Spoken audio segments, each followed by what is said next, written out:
Pickett's troops swept forward at any easy trot, through oak hardened cornfield, across a meadow, and over a ravine.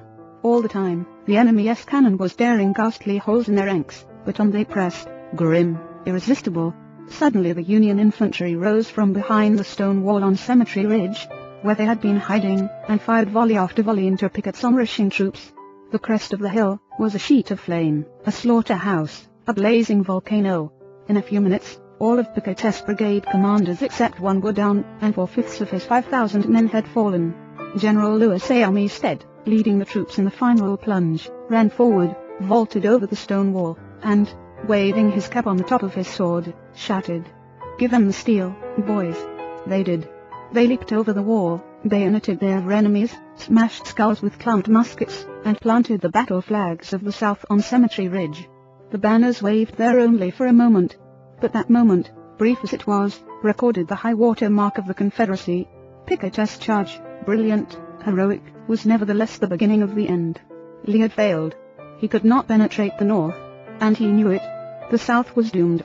Lee was so saddened, so shocked, that he sent in his resignation and asked Jefferson Davis, the President of the Confederacy, to appoint a younger and abler man. If Lee had wanted to blame the disastrous failure of Pickett's charge on someone else, he could have found a score of alibis. Some of his division commanders had failed him. The cavalry hadn't arrived in time to support the infantry attack. This had gone wrong and that had gone awry. But Lee was far too noble to blame others. As Pickett's beaten and bloody troops struggled back to the Confederate lines, Robert E. Lee rode out to meet them all alone, and greeted them with a self-condemnation that was little short of sublime. "All this has been my fault," he confessed. "And I alone have lost this battle." Few generals in all history have had the courage and character to admit that. Michael Chung, who teaches a course in Hong Kong, told of how the Chinese culture presents some special problems, and how sometimes it is necessary to recognize that the benefit of applying a principle may be more advantageous than maintaining an old tradition. He had one middle-aged class member who had been estranged from his son for many years. The father had been an opium addict, but was now cured. In Chinese tradition, an older person cannot take the first step. The father felt that it was up to his son to take the initiative toward a reconciliation. In an early session, he told the class about the grandchildren he had never seen, and how much he desired to be reunited with his son.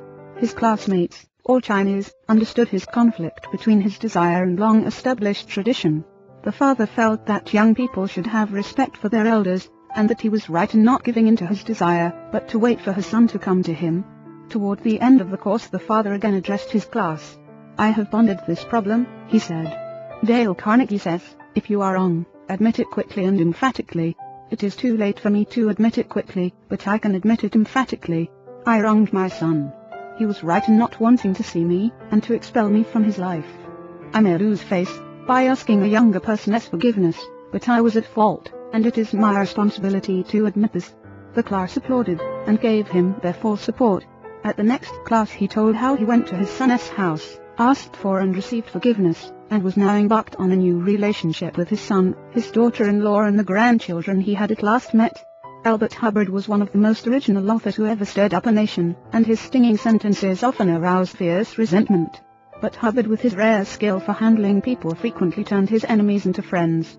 For example, when some irritated reader at Inter say that he didn't agree with such and such an article, and ended by calling Hubbard this and that, Albert Hubbard would answer like this: "Come to think it over, I don't entirely agree with it myself.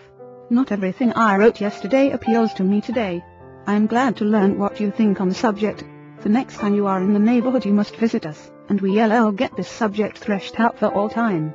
So here is a hand clasp over the miles, and I am, yours sincerely." What could you say to a man who treated you like that? When we are right, let us try to win people gently and tactfully to our way of thinking, and when we are wrong, and that will be surprisingly often, if we are honest with ourselves, let us admit our mistakes quickly and with enthusiasm. Not only will that technique produce astonishing results, but, believe it or not, it is a lot more fun, under the circumstances, than trying to defend oneself.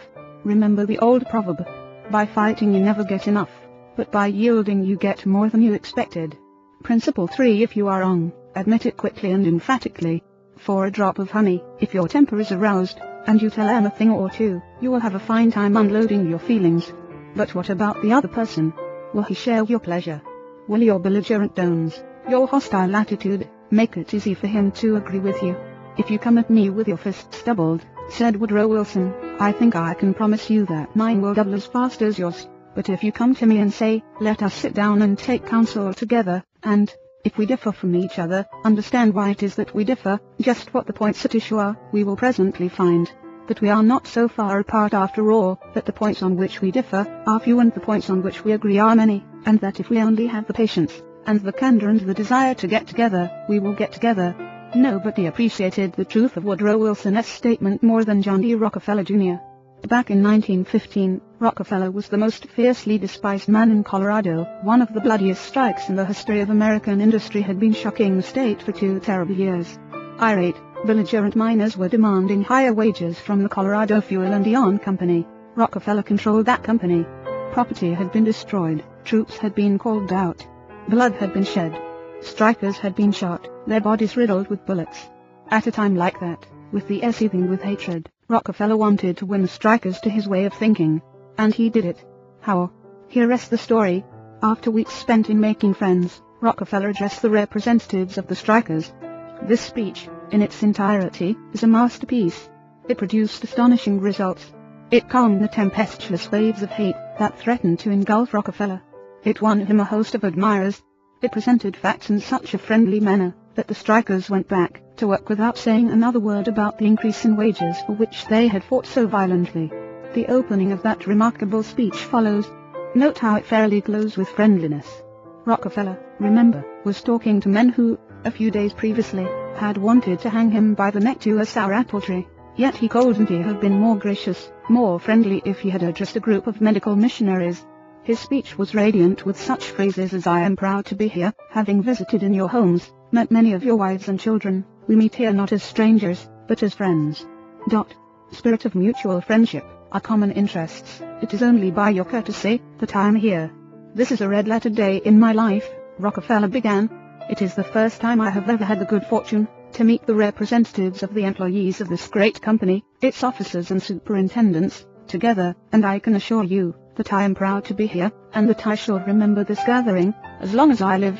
Had this meeting been held 2 weeks ago, I should have stood here a stranger to most of you, recognizing a few faces. Having had the opportunity last week of visiting all the camps in southern Coalfield, and of talking individually with practically all of the representatives, except those who were away, having visited in your homes, met many of your wives and children, we meet here not as strangers, but as friends, and it is in that spirit of mutual friendship that I am glad to have this opportunity to discuss with you common interests. Since this is a meeting of the officers of the company, and the representatives of the employees, it is only by your courtesy that I am here. For I am not so fortunate as to be either one or the other, and yet I feel that I am intimately associated with you men, for, in a sense, I represent both the stockholders and the directors. Isn't that a superb example of the fine art of making friends out of enemies? Suppose Rockefeller had taken a different tack. Suppose he had argued with those miners, and hurled devastating facts in their faces. Suppose he had told them by his tones and insinuations that they were wrong. Suppose that, by all the rules of logic, he had proved that they were wrong. What would have happened? More anger would have been stirred up, more hatred, more revolt. If a man's heart is rankling with discord and ill feeling toward you, you can win him to your way of thinking with all the logic in Christendom. Scolding parents and domineering bosses and husbands and nagging wives ought to realize that people don't want to change their minds. They can be forced or driven to agree with you or me, but they may possibly be led to, if we are gentle and friendly, ever so gentle, and ever so friendly,